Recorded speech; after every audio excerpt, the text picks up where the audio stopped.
ෆ්‍රොන්ස් ඔයා කතාවට ආදරෙන් පිළිගන්නවා. මම අද කතා කරන්න සූදානම් වෙන්නේ රෝම නිසා ඉදිරියට හසරැලි ආදේශ්ව අතෑරලම දාවිද.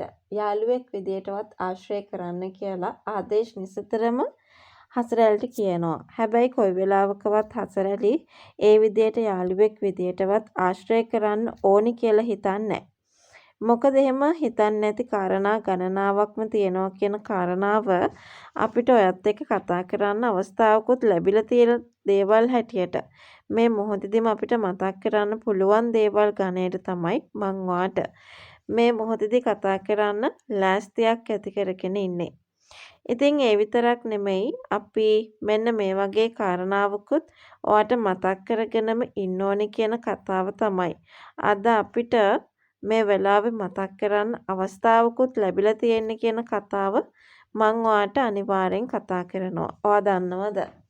ඒ තමයි හසරැලිට ගොඩාක් ආදරෙන් ආදේශ් බලාගෙන ඉන්නවා. ඒ වගේම ආදේශ් පැහැදිලි කරන්න උත්සාහ කරනවා තමන්ගේ ආදරය ගැන. නමුත් හසරැලි රස්සාවටත් එන එකක් නැහැ කියලා ඇති වෙලා තියෙන බය නිසා ගොඩාක් වෙලාවට ආදේශ් මේක මෝන්ටම කියන්නේ නැහැ. අනිත් එක ආදේශ් වටින් වඩින් අහගත්ත දේවල් එක්ක තේරුම් අරගෙන තියෙන දේවල් ටිකක් තියෙනවා. ඒ තමයි හසරැලි තමන්ගේ සහෝදරයා ගැන තමයි ගොඩාක් හිතන්නේ.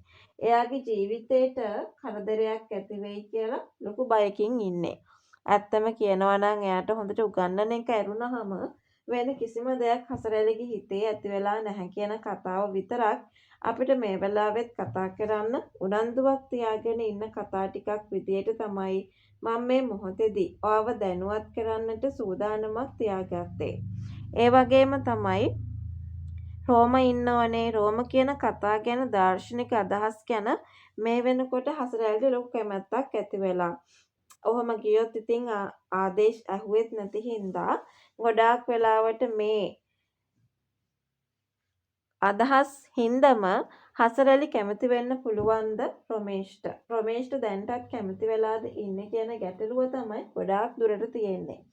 හැබැයි ඉතින් රොමේෂ් කියන්නේ මැරේක් නිසා ඇත්තම කියනවා නම් එයාට ඉදිරියට අනතුරක් වෙන්නත් පුළුවන්. එහෙම නැත්නම් හසරැලිගේ ගෙදර අය ඒකට අකමැති වෙන්නත් පුළුවන්. අන්න ඒ වගේ පසුබිමකදී ගොඩාක් වෙලාවට ආදේශට ඇරුණාම රොමේෂ්ට නම් කොයි වෙලාවකදීවත් මේ විදියට හසරැලිව අයිති කරගන්න බැරි වෙනවා කියන කතාව විතරයි අපිට මේ මොහොතේදී කතා කරන්නටත් සූදානමක් තියාගන්න හැකියාවක් තියෙන්නේ. ඉතින් ආදේශ් පරක්කු වෙන්න තමයි මේ ගැටලුව ඇති වෙන්නේ.